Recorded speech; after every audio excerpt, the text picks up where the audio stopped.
বিসমিল্লাহির রহমানির রহিম। আসসালামু আলাইকুম। আমার বাংলাদেশ পার্টি এবি পার্টির পঞ্চম প্রতিষ্ঠা বার্ষিকী উপলক্ষে আয়োজিত আজকের সম্মানিত সভাপতি জনাব মুজিবুর রহমান মঞ্জু, মঞ্চে উপস্থিত এবং আমার সামনে উপস্থিত বিভিন্ন রাজনৈতিক দলের সম্মানিত নেতৃবৃন্দ, উপস্থিত বিভিন্ন শ্রেণী পেশার বিশিষ্ট ব্যক্তিবর্গ এবং উপস্থিত এবি পার্টির সর্বস্তরের নেতা কর্মী সমর্থকদের দলের এই প্রতিষ্ঠা বার্ষিকীতে জানাই আন্তরিক শুভেচ্ছা। প্রিয় উপস্থিতিবৃন্দ, স্বৈরাচার বা ফ্যাসিবাদী শাসন আমলে আত্মপ্রকাশের পর এবি পার্টি আজই প্রথমবারের মতন ফ্যাসিবাদ মুক্ত একটি পরিবেশে প্রতিষ্ঠা বার্ষিকী উদযাপন করছে। একটি গণতান্ত্রিক রাজনৈতিক দলের জন্য অবশ্যই এটি একটি প্রত্যাশিত পরিস্থিতি। স্বৈরাচার বিরোধী একটি রাজনৈতিক দল হিসাবে আপনারা আমাদেরকে দলীয় এই অনুষ্ঠানে আমন্ত্রণ জানিয়েছেন। আপনাদেরকে আমি আন্তরিকভাবে ধন্যবাদ জানাই। এটি অবশ্যই একটি ইতিবাচক রাজনৈতিক সংস্কৃতি। আপনাদের দলের আদর্শ, লক্ষ্য, কর্মসূচি এবং আমাদের দলের আদর্শ, লক্ষ্য, কর্মসূচির মধ্যে স্বাভাবিকভাবেই ভিন্নতা রয়েছে এবং এ কারণেই আপনারা পৃথক একটি দল করেছেন। একইভাবে আরো অনেকগুলো রাজনৈতিক দল রয়েছে বাংলাদেশে, যাদের অনেক নেতৃবৃন্দ আজ আমাদের সামনে উপস্থিত আছেন। যে দলগুলো আমরা একসাথে ফ্যাসিবাদী বিরোধী আন্দোলনে গণতন্ত্রের পক্ষের আমরা রাজপথে ঐক্যবদ্ধভাবে আন্দোলন করেছি। ফ্যাসিবাদী শাসনের পতনের পর নতুন করে এ পর্যন্ত আরো কমপক্ষে 25টি নতুন রাজনৈতিক দল আত্মপ্রকাশ করেছে। রাজনীতির ময়দানে আমরা তাদেরকে স্বাগত জানাই। গণতন্ত্রের পক্ষের রাজনৈতিক দলগুলোর মধ্যে রাজনৈতিক আদর্শের ভিন্নতা থাকতে পারে, তবে আমি বিশ্বাস করি দেশের স্বার্থের প্রশ্নে বাংলাদেশের পক্ষের প্রত্যেকটি রাজনৈতিক দলের অবস্থান এক এবং অভিন্ন। উদ্দেশ্য এবং গন্তব্য এক এবং অভিন্ন। কি সেটি? সেটি হচ্ছে দেশের স্বার্থ রক্ষা এবং অবশ্যই জনগণের কল্যাণ সাধন। প্রিয় উপস্থিতিবৃন্দ, তবে যে রাজনৈতিক দলটি গণতান্ত্রিক রাজনৈতিক চরিত্র, গণতন্ত্র হারিয়ে স্বাধীন সার্বভৌম বাংলাদেশে ফ্যাসিবাদী শাসনের জন্ম দিয়েছিল, সংবিধান লঙ্ঘন করে মানুষের গণতান্ত্রিক অধিকার হরণ করেছিল, খুন, গুম, অপহরণ, সন্ত্রাস, দুর্নীতিতে জড়িয়ে পড়েছিল, বাংলাদেশকে একটি তাবেদার রাষ্ট্রে পরিণত করেছিল, বীর জনতার রক্তক্ষয়ী গণ অভ্যুত্থানে তারা দেশ ছেড়ে পালিয়েছে। গণতান্ত্রিক আমি জনগণ দেশের স্বার্থ বিরোধী বিতাড়িত অপশক্তিকে কখনোই মেনে নেবে না, এটি আমাদের দৃঢ় বিশ্বাস। সম্মানিত উপস্থিতি, সংবিধান লঙ্ঘনকারী বিতাড়িত পতিত পলাতক স্বৈরাচার পুনরায় মাথাচাড়া দিয়ে ওঠার চেষ্টা করছে। আমাদের সংবিধানের 65-র 2 অনুচ্ছেদের নির্দেশনা হচ্ছে জনগণের প্রত্যক্ষ ভোটে সদস্য নির্বাচিত হবে। কিন্তু সংবিধান লঙ্ঘন করে এই পলাতক স্বৈরাচার জনগণের ভোট ছাড়াই 3বার অবৈধ সংসদ সরকার গঠন করে বাংলাদেশের গণতান্ত্রিক আমি জনগণ আজ জানতে চায় সংবিধান লঙ্ঘনের দায় অভিযুক্তদের আগামী দিনের রাজনীতিতে অপ্রাসঙ্গিক করে দিতে অন্তর্বর্তীকালীন সরকার কি পদক্ষেপ গ্রহণ করেছে বা নিয়েছে। ব্লেম গেম দিয়ে দায়িত্ব এড়ানোর কিন্তু কোনো সুযোগ নেই। অন্তর্বর্তীকালীন সরকার পদক্ষেপ নিতে ব্যর্থ হলে আমি দৃঢ়ভাবে বিশ্বাস করি জনগণের ভোটে নির্বাচিত সরকার আগামী দিনে অবশ্যই সংবিধান লঙ্ঘনের দায় অভিযুক্তদের বিরুদ্ধে আইনগত ব্যবস্থা নেবে। পলাতক স্বৈরাচারের বিরুদ্ধে ব্যবস্থা না নিয়ে যারা জাতীয় নির্বাচনের আগে স্থানীয় সরকার নির্বাচনের কথা বলেছেন, তাদেরকে আমি বলতে চাই, লুটপাট আর দুর্নীতির শত শত কোটি টাকা হাতে নিয়ে সারা দেশে পলাতক স্বৈরাচারের দোসররা পুনর্বাসিত হওয়ার সুযোগের অপেক্ষায়। স্থানীয় নির্বাচন পলাতক স্বৈরাচারের জন্য পুনর্বাসিত হওয়ার একটি সুবর্ণ সুযোগ। যারা বলেছেন হয়তোবা তারা এই বিষয়টি বিবেচনা করেননি।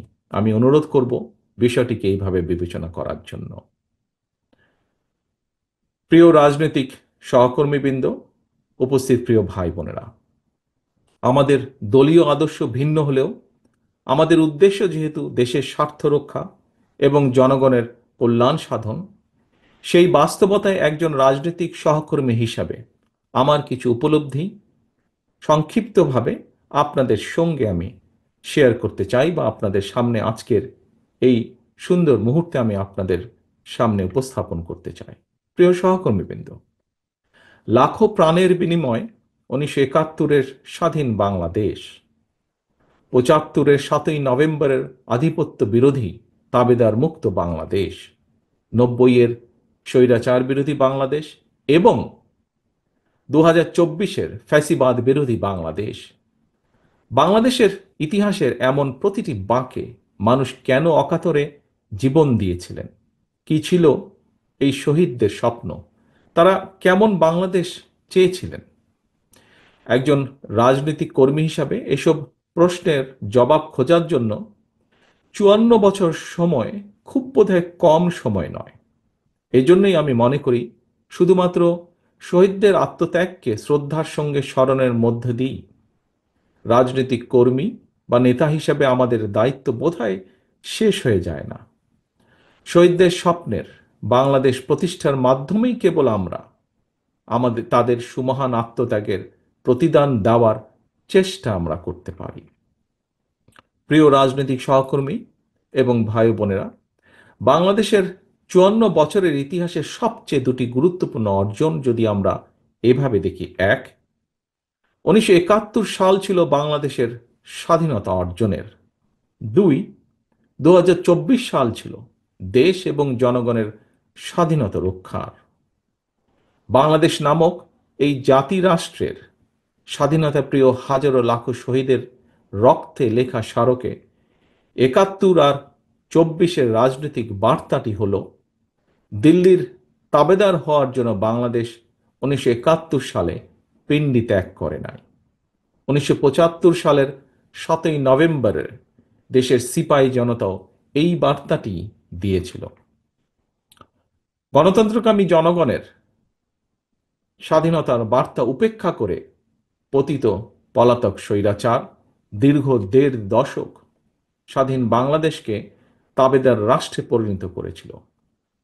ভবিষ্যতে যাতে আর কেউ কখনো বাংলাদেশকে তাবেদার রাষ্ট্রে পরিণত করার দুঃসাহস না দেখায়, পরাজিত তাবেদার অপশক্তি তাদের দোসররা আর যেন মাথা ছাড়া দিয়ে উঠতে না পারে, সেটিই হোক বাংলাদেশের আজ এবং আগামী দিনের রাজনৈতিক বন্দোবস্ত। প্রিয় উপস্থিতিবৃন্দ, প্রিয় রাজনৈতিক সহকর্মীবৃন্দ, দেশ এবং জনগণের স্বাধীনতা সুরক্ষিত এবং সুসংহত রাখতে হলে নাগরিকদের রাজনৈতিক এবং অর্থনৈতিক ক্ষমতা নিশ্চিত করাটাই হতে হবে প্রধান অগ্রাধিকার। জনগণের রাজনৈতিক ক্ষমতায়নের অন্যতম পূর্ব শর্ত হচ্ছে স্বাধীনভাবে প্রতিটি নাগরিকের স্বাধীনভাবে ভোট প্রয়োগের নিশ্চয়তা বিধান। স্থানীয় সরকার থেকে জাতীয় সংসদ পর্যন্ত প্রতিটি স্তরে নাগরিকদের প্রত্যক্ষ ভোটে জনপ্রতিনিধি নির্বাচনের গণতান্ত্রিক রীতি প্রতিষ্ঠিত করা গেলে যারা জনপ্রতিনিধি হতে চান তাদেরকে নিশ্চিতভাবে জনগণের রায়ের মুখোপেক্ষী করে দেওয়া সম্ভব হবে। এই প্রক্রিয়ায় নাগরিকদের রাজনৈতিক ক্ষমতায়ন নিশ্চিত হতে থাকবে। ধীরে ধীরে জনপ্রতিনিধিরা জনগণের কাছে জবাবদিহিতা করতে বাধ্য হবেন। কারণ আমাদের মনে রাখা প্রয়োজন মনে হয়, কিতাবি কিংবা পুঁথিগত সংস্কার দিয়ে স্বৈরাচার বা ফ্যাসিবাদ ঠেকানো যায় না। সংবিধান বা আইন না মানের কারণেই মানুষ ফ্যাসিবাদী হয়ে ওঠে। জনগণকে রাজনৈতিক এবং অর্থনৈতিক ক্ষমতা নিশ্চিত করা না গেলে শেষ পর্যন্ত কোনো সংস্কারই বোধহয় টেকসই হয় না। এ কারণেই রাষ্ট্র রাজনীতির গুণগত সংস্কার এবং নাগরিকদের রাজনৈতিক ক্ষমতায়নের লক্ষ্যে একটি রাজনৈতিক দল হিসাবে বিএনপি সবসময় জনগণের সরাসরি ভোটে নির্বাচিত জনপ্রতিনিধি, নির্বাচিত জাতীয় সংসদ এবং নির্বাচিত সরকার প্রতিষ্ঠার দাবি জানিয়ে আসছে। প্রিয় সহকর্মীবৃন্দ, রাজনৈতিক দল নির্বাচনের দাবি জানাবে, এটি স্বাভাবিক গণতান্ত্রিক রীতি। অথচ আমরা খেয়াল করছি গত কিছুদিন ধরে অত্যন্ত সুকৌশলে দেশে এমন একটি আবহাওয়া তৈরির অপচেষ্টা চলছে, যেখানে নির্বাচন অনুষ্ঠানের দাবি করাটাই যেন একটি অপরাধ। জাতীয় নির্বাচন অনুষ্ঠান নিয়ে অবজ্ঞাসূচক বক্তব্য, মন্তব্য কিন্তু পলাতক স্বৈরাচারকেই আনন্দ দেয়। অপরপক্ষে এটি গণতান্ত্রিকামী জনগণের জন্য কিন্তু অপমানজনক। রাষ্ট্র রাজনীতি মেরামতের জন্য সংস্কারের কর্মযজ্ঞ চলছে। তবে চলমান সংস্কার যদি রাজনৈতিক দলগুলোর নির্বাচন অনুষ্ঠানের দাবিকে অবজ্ঞা করতে হয়, প্রলুব্ধ করে, তাহলে সংস্কারের তাৎপর্যটা কি? এটি বহু মানুষের প্রশ্ন আজ। দেশের প্রতিটি রাজনৈতিক দল সংস্কারের পক্ষে, তারপরেও সংস্কার নিয়ে অন্তর্বর্তীকালীন সরকার কেন এত সময় ক্ষেপণ করছেন, এ নিয়েও জনগণের মনে ধীরে ধীরে প্রশ্ন বেড়েই চলেছে।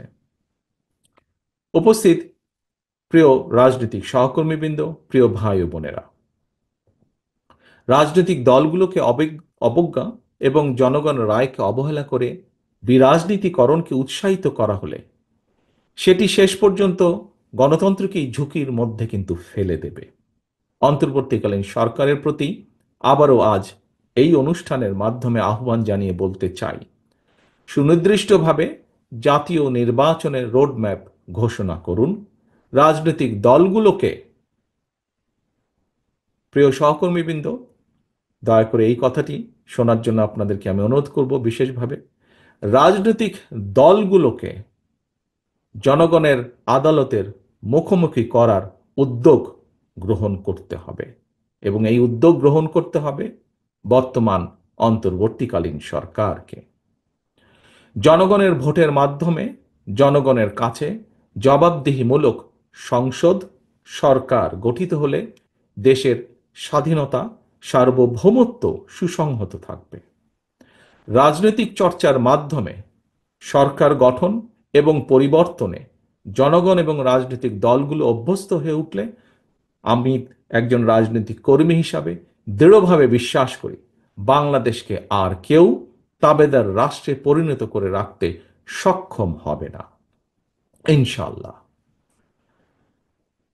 প্রিয় সহকর্মীবৃন্দ, আজকের সম্মানিত সভাপতি, এতক্ষণ আমাকে সময় দেওয়ার জন্য এবং আজকের এই প্রতিষ্ঠা বার্ষিকীর এই অনুষ্ঠানে আমাকে বক্তব্য রাখার সুযোগ দানের জন্য আমি আমার দলের পক্ষ থেকে আবারও আপনাদেরকে আন্তরিক শুভেচ্ছা এবং আজকের এই আপনাদের প্রতিষ্ঠা বার্ষিকী আমার বাংলাদেশ পার্টির প্রতিষ্ঠা বার্ষিকীর আন্তরিক সাফল্য কামনা করে আমার বক্তব্য শেষ করছে। আল্লাহ হাফেজ। বাংলাদেশ জিন্দাবাদ। বাংলাদেশ জাতীয়তাবাদী দল জিন্দাবাদ। ধন্যবাদ এবং কৃতজ্ঞতা।